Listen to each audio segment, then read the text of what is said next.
Africa में कुछ बहुत बड़ा हो रहा है और कोई उसके बारे में बात नहीं कर रहा। बज़ाहिर तो आपको यहाँ सिर्फ कुछ सी पोर्ट्स, सड़कें, शिप्स और इंफ्रास्ट्रक्चर नजर आएगा, लेकिन अगर आप गौर करें तो आपको अंदाजा होगा कि यहाँ सिर्फ इंफ्रास्ट्रक्चर नहीं बन रहा, बल्कि प्लानिंग के साथ कुछ बहुत बड़ा करने की तैयारी हो रही है। चीन बहुत ही खामोशी से यहाँ अपनी फौजी ताकत की बुनियाद रख रहा है। ईस्टर्न कोस्ट पर जिबूटी से लेकर वेस्टर्न साइड पर इक्वेटोरियल गिनी तक और तंजानिया के गर्म पानियों से लेकर अंगोला की डीप सी पोर्ट्स तक हर जगह बेसेस बन रही हैं, नई पार्टनरशिप्स हो रही हैं और चीन अपने झंडे गाड़ रहा है। लेकिन सवाल यह है कि चीन ये सब कुछ क्यों कर रहा है? क्या ये सिर्फ उसके ट्रेड को प्रोटेक्ट करने के लिए है या फिर इसके पीछे कोई और बड़ा मकसद छुपा हुआ है? अगले कुछ मिनट्स में मैं आपको ये सब स्टेप बाय स्टेप एक्सप्लेन करने वाला हूँ कि चाइना अफ्रीका में जो चालें चल रहा है उनका असर सिर्फ अफ्रीका नहीं बल्कि पूरी दुनिया पर पड़ने वाला है। चाइना की ये स्ट्रेटजी दुनिया के ट्रेड रूट्स और मिलिट्री पावर को बिल्कुल बदल कर रख देगी। आज जो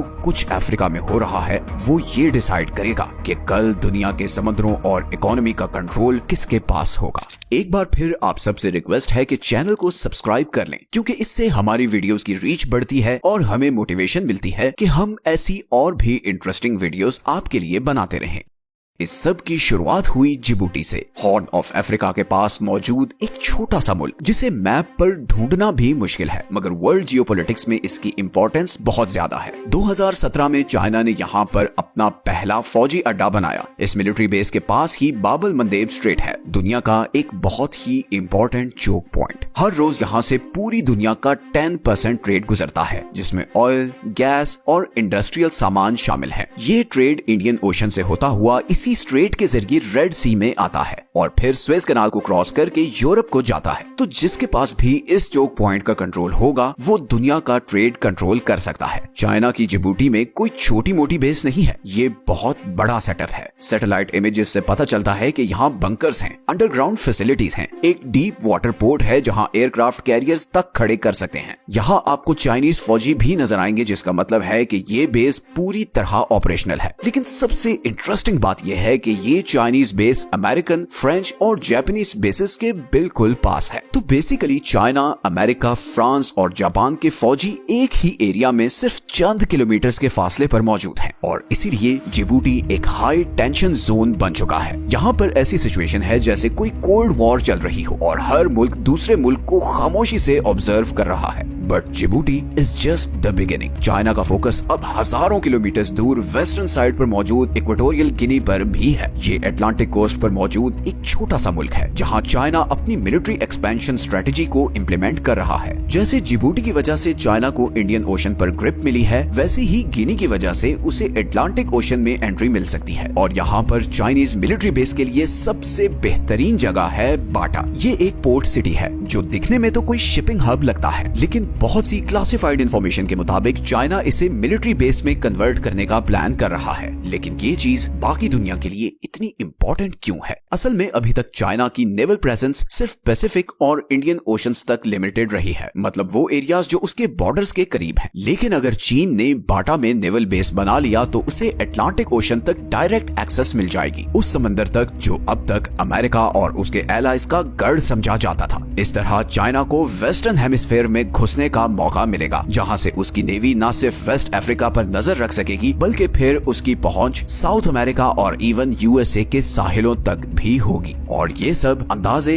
या थ्योरीज नहीं है। लीक हुई इंटेलिजेंस रिपोर्ट्स और अमेरिकन डिफेंस असेसमेंट्स के मुताबिक चीनी फौज गिनी के इस पोर्ट को अपने जंगी जहाजों को रिफ्यूल करने और उन्हें हथियार सप्लाई करने के लिए यूज कर सकती है। ये एक बहुत बड़ी डेवलपमेंट है, क्योंकि अभी तक तो चाइना की नेवी को एशिया से बाहर ऑपरेट करने के लिए बहुत दूर बेसिस पर रिलाई करना पड़ता था। लेकिन अगर ये बेस एक्टिव हो गया तो चाइनीज नेवी को एक ऐसी फॉरवर्ड पोजीशन मिल जाएगी जो इससे पहले सिर्फ अमेरिका के पास थी। और इसीलिए अमेरिका बहुत परेशान है और उसने इस पूरी सूरत हाल को नेशनल सिक्योरिटी थ्रेट डिक्लेयर कर दिया है। और इसकी वजह यह है कि ऐसा पहली बार होगा कि कोई और सुपर पावर उस रीजन में अपनी मिलिट्री बेस बनाएगी, जहां वर्ल्ड वॉर 2 के बाद से सिर्फ अमेरिका का राज रहा है। जरा सोचें कि कुछ साल पहले तक चाइना की अपने रीजन से बाहर एक भी मिलिट्री बेस नहीं थी और आज चाइना दुनिया भर में अपनी मिलिट्री प्रेजेंस बढ़ा रहा है और इक्वेटोरियल गिनी उसके लिए अटलांटिक ओशन में सबसे अहम मोर्चा बन सकता है। अगर ये बेस ऑपरेशनल हो गया तो चाइना न सिर्फ एशिया में अमेरिका को चैलेंज कर रहा होगा बल्कि वो अटलांटिक ओशन में भी डायरेक्टली अमेरिका के सामने खड़ा होगा। And that's not just a strategy, it's a bold geopolitical message, क्योंकि ये बेस अटलांटिक ओशन के सारे नेवल डायनामिक्स को बदल कर रख देगी। एक ऐसा समुद्र जिसे अमेरिका बरसों से डोमिनेट करता आया है और चाइना के अटलांटिक एम्बिशन सिर्फ गिनी पर ही नहीं रुकते बल्कि इसी कोस्ट लाइन पर थोड़ा सा ऊपर गैबोन है, नेचुरल रिसोर्सेज से माला माल एक और मुल्क जहां चाइना ओपनली तो कोई मिलिट्री बेस नहीं बना रहा, लेकिन जो कुछ वो वहां कर रहा है वो बेस बनाने से कम नहीं है। चाइना गैबोन में खामोशी से कुछ सीक्रेट ट्रेड डील्स और मिलिट्री एग्रीमेंट्स कर रहा है। अप्रैल 2023 में चाइना ने गैबोन के साथ अपने रिलेशंस को ऑफिशियली अपग्रेड किया और उसे नाम दिया कॉम्प्रिहेंसिव स्ट्रेटेजिक कोऑपरेटिव पार्टनरशिप। अब सुनने में तो ये सिर्फ कोई डिप्लोमेटिक टर्म लगती है, लेकिन इसकी आड़ में चाइना गैबोन में न सिर्फ हैवी इन्वेस्टमेंट कर रहा है बल्कि उसके साथ सीक्रेट मिलिट्री डील्स भी कर रहा है। अभी तक गैबोन की गवर्नमेंट ने यहाँ पर किसी चाइनीज मिलिट्री बेस की प्रेजेंस को कंफर्म नहीं किया, लेकिन बहुत से एनालिस्ट्स का ख्याल है कि ट्रेड के नाम पर होने वाली ये पार्टनरशिप बहुत जल्द सिक्योरिटी अरेंजमेंट्स में बदल जाएगी, क्योंकि चाइना की हमेशा से ये स्ट्रेटेजी रही है कि इकोनॉमिक्स के जरिए किसी मुल्क में घुसो और फिर आहिस्ता आहिस्ता वहाँ पर अपनी मिलिट्री प्रेजेंस बढ़ाना शुरू कर दो। और गैबोन से थोड़ा ही नीचे अंगोला में चीन ने ये सब कुछ करके भी दिखा दिया है। अंगोला अपनी स्ट्रेटेजिक लोकेशन और नेचुरल रिसोर्सेज की वजह से एक बहुत इंपॉर्टेंट मुल्क है। चाइना 2007 से अंगोला का सबसे बड़ा ट्रेडिंग पार्टनर है। उसने अंगोला की ऑयल इंडस्ट्री, कंस्ट्रक्शन प्रोजेक्ट्स और पोर्ट्स में बिलियंस की इन्वेस्टमेंट की है और आज वो न सिर्फ अंगोला का सबसे बड़ा ट्रेडिंग पार्टनर है बल्कि उसको सबसे ज्यादा लोन देने वाला और सबसे बढ़कर सपोर्ट करने वाला कंट्री भी है। अंगोला का कैपिटल लुआंडा का पोर्ट चाइनीज इन्वेस्टमेंट का हब है। इस पोर्ट को चाइनीज इन्वेस्टमेंट से मॉडर्नाइज किया गया है and here's where it gets interesting. इस पोर्ट का डुअल यूज डिजाइन है, मतलब ये न सिर्फ कमर्शियल बल्कि मिलिट्री शिप्स को भी हैंडल कर सकता है। यहाँ पर ऐसे बर्थ और लॉजिस्टिक सेटअप है जो हर तरह के नेवल ऑपरेशंस को सपोर्ट कर सकता है। मतलब आम हालात में तो ये पोर्ट बस ट्रेड और कार्गो हैंडल करेगा, लेकिन अगर कभी वॉर लाइक सिचुएशन होती है तो चाइना इसी पोर्ट को फौरन मिलिट्री फैसिलिटी में कन्वर्ट कर सकता है और यहाँ से अपने जंगी समुद्री जहाज और इवन सबमरीन्स को भी सपोर्ट कर सकता है। तो गैबोन एंड अंगोला में शायद आज की डेट में चाइना की प्रॉपर मिलिट्री बेसिस ना हो, मगर चाइना की यहाँ पर मौजूदगी उसे बहुत सी ऑप्शंस देती है और जियोपॉलिटिक्स में जिसके पास ज्यादा ऑप्शंस होती है पावर भी उसी के पास होती है। जिबूटी और गिनी जैसे कंट्रीज में अपनी प्रेजेंस के जरिए चाइना अपने इन्फ्लुएंस का एक जाल बुन रहा है और बात सिर्फ एक बेस या पोर्ट की नहीं है, ये कॉन्टिनेंट वाइड स्ट्रेटेजी है जिसके जरिए बीजिंग को उस रीजन में पावर और डोमिनेंस मिलने वाली है जहां कभी वेस्टर्न पावर्स का राज था। लेकिन चीन सिर्फ वेस्ट अफ्रीका या सदर्न अफ्रीका में ही नए प्लान्स नहीं बना रहा बल्कि अब वो उन प्लान्स को भी री-इन्फोर्स कर रहा है जिनके बीज उसने कई साल पहले बोए थे। इस लॉन्ग टर्म स्ट्रेटेजी की सबसे बड़ी एग्जांपल है तंजानिया, एक ऐसा कंट्री जहां पर चाइना कोल्ड वॉर के टाइम से अपना इन्फ्लुएंस बढ़ाने में मगन है। 1960s और 70s में जब अफ्रीकन कंट्रीज आजादी हासिल कर रहे थे तब चाइना को एक अपॉर्चुनिटी नजर आ रही थी, इन कंट्रीज के साथ ट्रस्ट डेवलप करने की अपॉर्चुनिटी। उस जमाने का सबसे मशहूर प्रोजेक्ट था तंजानिया ज़ैम्बिया रेलवे, एक बहुत बड़ा रेलवे नेटवर्क जो चाइना की मदद से बनाया गया था, जिसके जरिए ज़ैम्बिया अपनी चीजें तंजानिया के थ्रू बाकी दुनिया को एक्सपोर्ट करता था। ये सिर्फ एड नहीं थी बल्कि अफ्रीका में अपना इन्फ्लुएंस बढ़ाने की चाइना की पहली कोशिश थी और आज भी चाइना यही स्ट्रेटेजी फॉलो कर रहा है। उसने तंजानिया के पोर्ट्स, रोड्स और एनर्जी सेक्टर पर बहुत हेविली इन्वेस्ट किया, लेकिन इन सब में सबसे इंपॉर्टेंट और कंट्रोवर्शियल प्रोजेक्ट था बागामोयो पोर्ट प्रोजेक्ट। ये बागामोयो को अफ्रीका का सबसे बड़ा पोर्ट बनाने का मंसूबा था जिसकी सारी कंस्ट्रक्शन चाइनीज कंपनीज ने करनी थी। ये पोर्ट इंडियन ओशन के बिल्कुल साथ दार एस सलाम के नॉर्थ में बनाई जानी थी और इसमें इतनी कैपेसिटी होनी थी कि इसने बाआसानी फौजी हथियार और इवन नेवी वॉरशिप्स को भी हैंडल कर सकना था। लेकिन फिर बाद में तंजानियन गवर्नमेंट ने ये कहकर प्रोजेक्ट रोक दिया कि इसमें कुछ ऐसी टर्म्स हैं जिनसे उसकी सॉवरेनिटी खतरे में पड़ सकती है। लेकिन इसके बावजूद चीन का इस एरिया में इंटरेस्ट कभी भी खत्म नहीं हुआ। बागामोयो के अलावा भी चाइना ने तंजानिया के साथ बहुत स्ट्रॉन्ग मिलिट्री कोऑपरेशन रखी हुई है और दोनों मुल्कों की नेवीज यहाँ पर ज्वाइंट मिलिट्री एक्सरसाइजेस करती रहती हैं। चाइना ने तो यहाँ पर अपने पैसों से मिलिट्री अकेडमी एकेडमीज और ट्रेनिंग सेंटर्स भी बनाए हैं। तंजानिया में एक ऐसी खास चीज है जो चीन को और किसी सेंट्रल अफ्रीकन कंट्री से नहीं मिल सकती, और वो है इंडियन ओशन के साथ इतनी लंबी कोस्ट लाइन। अगर चाइना जिबूटी के अलावा ईस्टर्न अफ्रीका में अपनी नेवल प्रेजेंस बढ़ाना चाहे तो तंजानिया से बेहतर और कोई ऑप्शन नहीं। इसके जरिए चाइना न सिर्फ ईस्ट अफ्रीका बल्कि गल्फ ऑफ एडन से लेकर साउथ ईस्ट एशिया तक के शिपिंग राउट्स पर भी नजर रख सकता है। और एक और बात याद रखें कि चाइना की मिलिट्री स्ट्रेटेजी बड़े बड़े ऐलान या शोर शराबे वाली नहीं होती, बल्कि वो बहुत खामोशी से इंफ्रास्ट्रक्चर प्रोजेक्ट्स के नाम पर डील्स करता है और उस मुल्क में अपनी प्रेजेंस बढ़ाता चला जाता है। इसीलिए आज बेशक चाइना की तंजानिया में कोई ऑफिशियल मिलिट्री बेस तो नहीं है, मगर उसने तंजानिया की गवर्नमेंट को अपने पर इतना डिपेंडेंट किया हुआ है कि कल अगर उसे जरूरत पड़ी तो तंजानिया की गवर्नमेंट उसे इनकार नहीं कर पाएगी। तो एक तरफ तो चाइना ईस्ट अफ्रीका में तंजानिया जैसे कंट्रीज के साथ मिलिट्री कॉपरेशन बढ़ा रहा है, वहीं 2018 के बाद से उसकी नजर सदर्न साइड पर मौजूद नामीबिया जैसे कंट्रीज पर भी है। अफ्रीका की साउथ वेस्ट कोस्ट पर मौजूद ये कंट्री चाइना को दो ऐसी चीजें ऑफर करता है जो बहुत कम अफ्रीकन कंट्रीज कर सकते हैं। एक तो है साउथ अटलांटिक ओशन की एक्सेस और दूसरा है एक स्टेबल पॉलिटिकल एनवायरनमेंट। इस कंट्री का सबसे इम्पोर्टेंट एसेट ये वेल्विस बे का पोर्ट है। पिछले तकरीबन 20 सालों में चाइना ने इस पोर्ट में मिलियंस ऑफ डॉलर्स की इन्वेस्टमेंट की है। असल में 2012 में इस पोर्ट को अपग्रेड करने का कॉन्ट्रैक्ट एक चाइनीज कंपनी को दिया गया था और इस कॉन्ट्रैक्ट की वैल्यू $260 मिलियन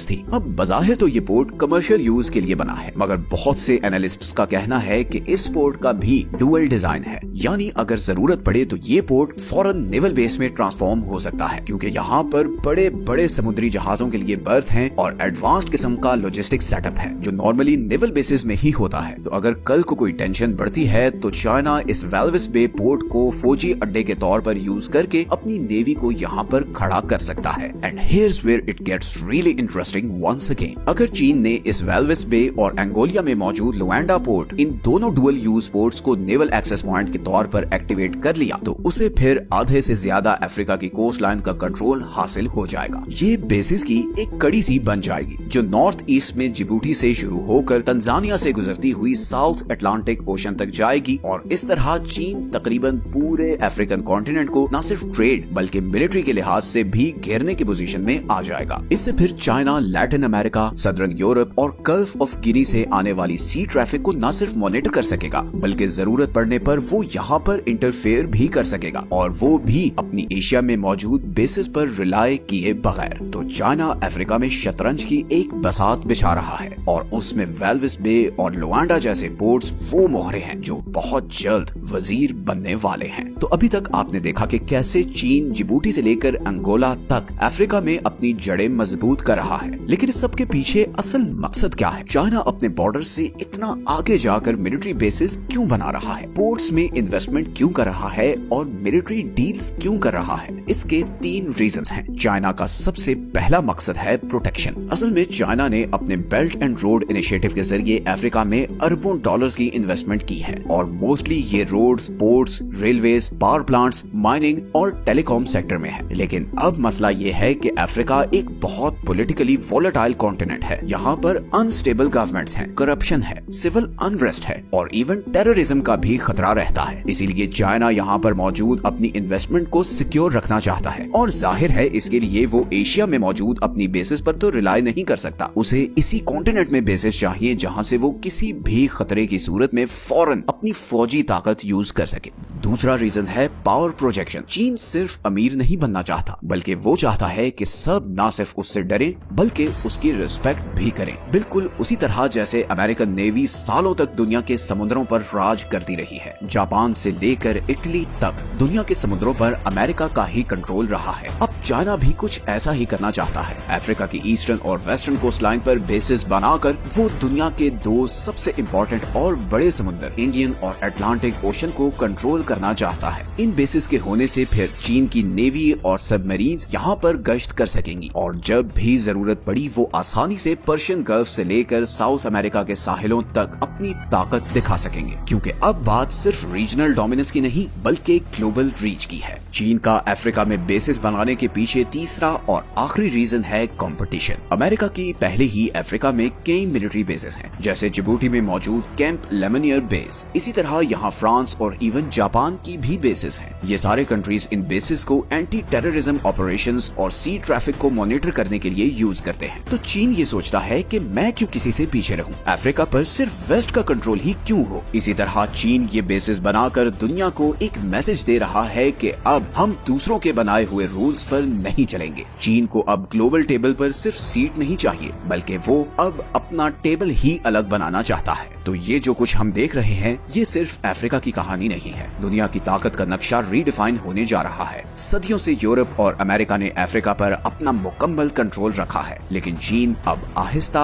आहिस्ता ये नक्शा बदल रहा है, और वो भी बगैर कोई गोली या मिसाइल चलाए। हर नए पोर्ट और हर नए एग्रीमेंट के साथ चीन एक नए वर्ल्ड ऑर्डर की बुनियाद रख रहा है। एक ऐसा ऑर्डर जहां ताकत सिर्फ वॉशिंगटन या ब्रसल्स में नहीं, बल्कि बीजिंग में भी होगी। अफ्रीका अब सिर्फ रिसोर्सेज का गढ़ नहीं रहा, बल्कि अब वो दुनिया की सुपर पावर्स का बैटल ग्राउंड भी बनने जा रहा है। मैंने कुछ दिन पहले ही एक और वर्ल्ड पावर रशिया पर वीडियो बनाई थी कि सारे वेस्ट की प्रेडिक्शंस उसके बारे में गलत क्यों साबित हुई। आप वो वीडियो भी जरूर देखें। बाकी मिलते हैं आपसे नेक्स्ट वीडियो में एक और इंटरेस्टिंग टॉपिक के साथ। अपना ख्याल रखें। अल्लाह हाफिज।